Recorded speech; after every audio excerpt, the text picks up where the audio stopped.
Alright, this is an interview by John B. Wells and Cody Snodgres. Just 10 minutes.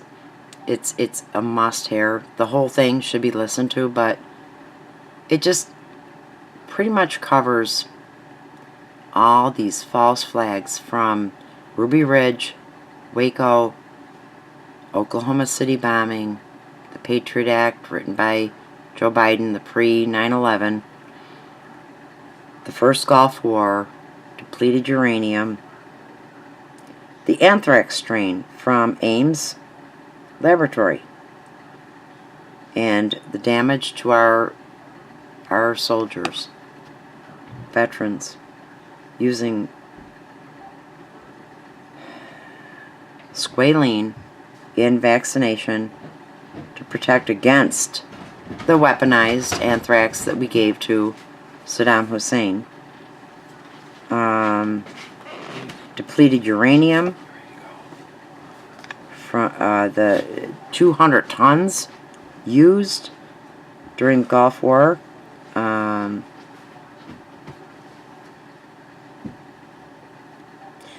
Pentagon and the Pentagon was on the hook for the Gulf War syndrome for our vets, and all the records of 400,000 soldiers were stored in the MURRAH building. It just, I can't even, I don't even know how to explain. I can't frame it. Just 10 minutes. It's so key to so much. But the whole thing, obviously, is important to hear, but here's 10 minutes of it. I had, and so this is a deep state cover-up of the MURRAH building bombing. The question is, why? Why? Why did they do it? And this is pretty shocking stuff, John. Are you ready for it? Yeah, I'm afraid I am. Okay, well, I got to go back through a little bit of background real quick. In the mid-'80s, Saddam Hussein was a paid CIA asset. He was in the back party running Iraq, and they got in a big war with Iran. Iran had a 10-to-1 infantry advantage. Donald Rumsfeld, our Secretary of State, went over there and gave him satellite intelligence and stuff. We were worried that they would overrun him.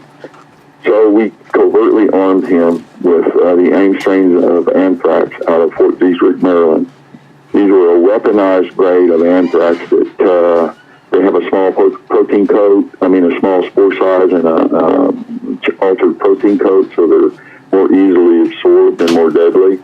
So we covertly armed him with that in case they were overrun. Well, you fast forward to after the war was over, Saddam invaded Kuwait. And when he did, it pissed the Saudis off. They were afraid he was going to hit them, so they put pressure on the Bushes. And so the Bushes cooked up that Desert Storm thing, Desert Storm 1, which was January of 1991. Now, they had a problem. The American people did not know that we had armed him with biological weapons. So they had to keep it all hush-hush. Well, they didn't have time to get our troops ready to go over there because our standard anthrax vaccines took 6-month course. You take one injection for a month for every 6 months to build immunity. They didn't have time. They were worried that Saddam would use these weapons that were not supposed to be there on our own troops. Then they'd have two things to explain. So they cooked up this new vaccine it was a 1-month course, one shot.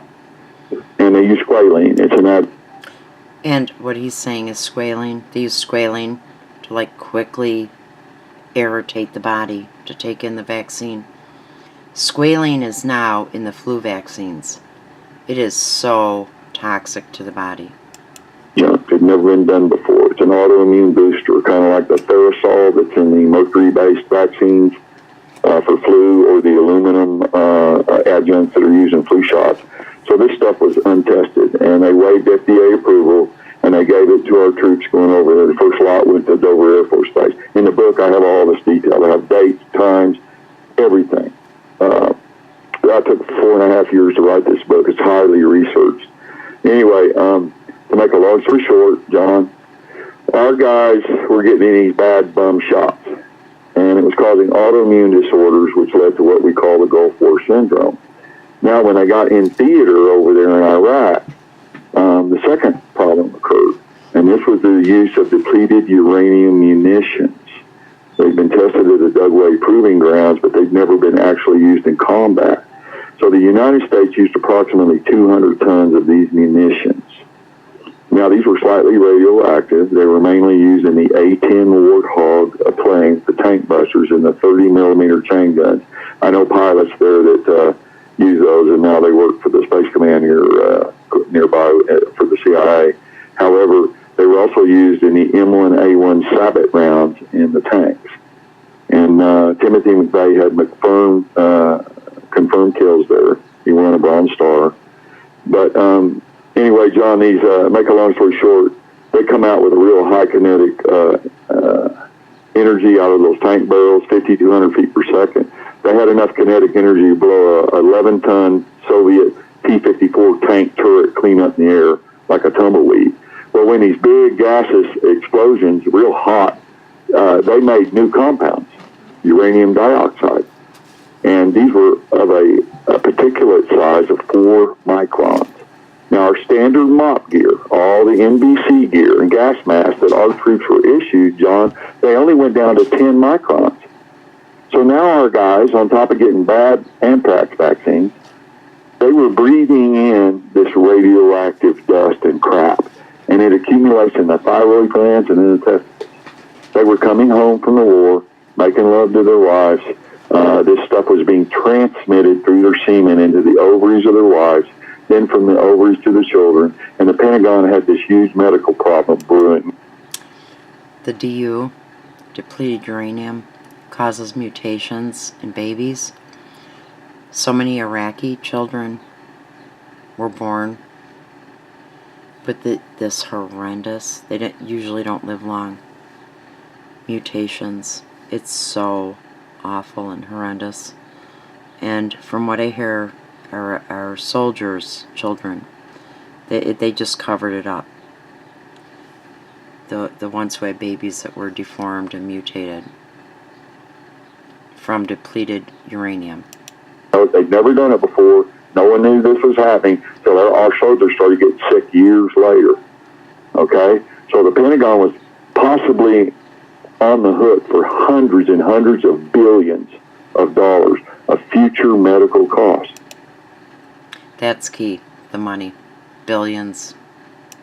You know, mother to son, son to daughter, granddaughter, great-granddaughter. They didn't know how far this was going to go. So Senator Chris Shays, the Republican from Connecticut, he was on one of the Armed Services Committees. He called for Gulf War hearings, and they told the FBI, we want you to round up all the records of 480,000 of our troops so we can give our veterans some money and compensate them for all this sickness. Just like the Vietnam vets you recall with the Agent Orange. Yeah. Yeah. And DuPont made that big settlement.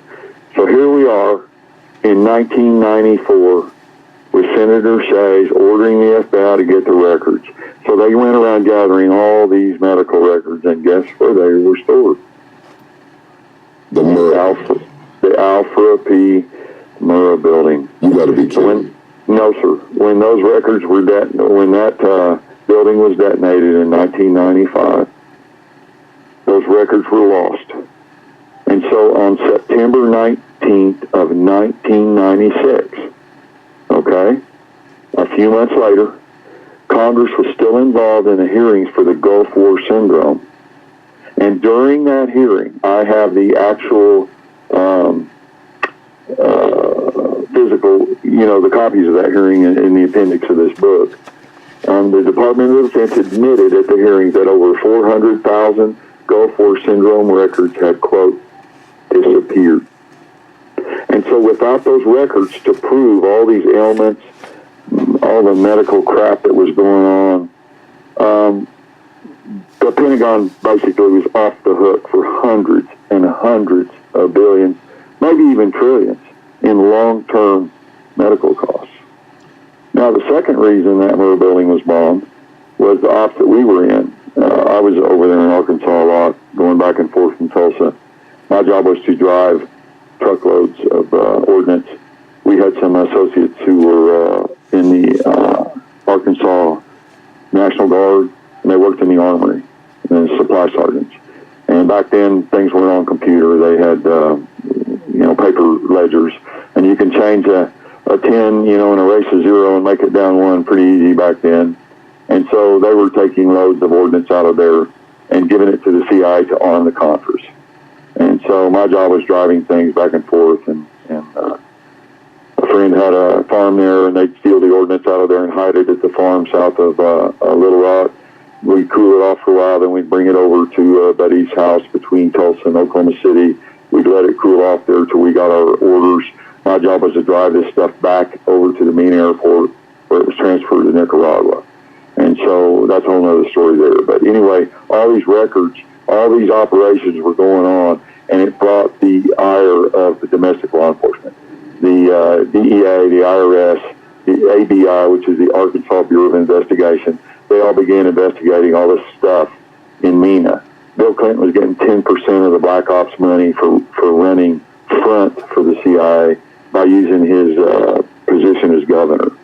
And I was told, I didn't see this myself, I was told by some of the higher-up operators that the operation since I rose is bringing $100 million worth of cocaine a month into Arkansas, where it was distributed.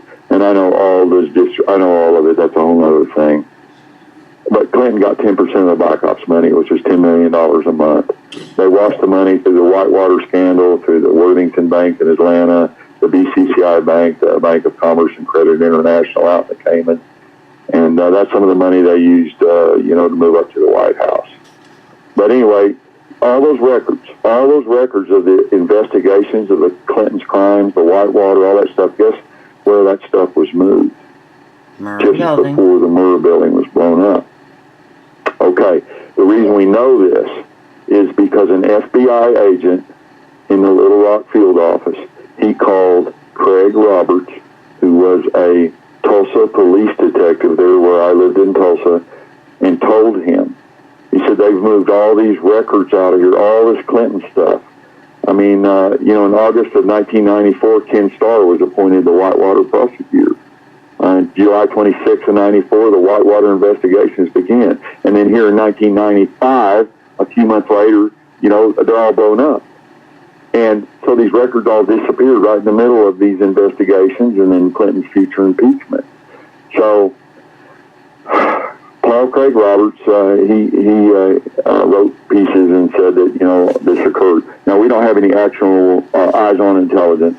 I mean, I didn't stand there in the MURRAH building and watch these records and So basically, to cover for the Pentagon, anthrax, squalene, weapons of mass destruction, biological weapons given to Hussein, and the Clinton crimes, CIA crimes. Those children died, American citizens, to cover. They always want to do like a multi-pronged, it's always like a 2-4 or 3-4 or 4-4. It's wicked, and it hasn't stopped. So this is you gotta wonder. We got good people who join these agencies and join the service for the right reasons, and then there's all the compartmentalized stuff that goes on. That's what allows. It's too big. Our government is too big.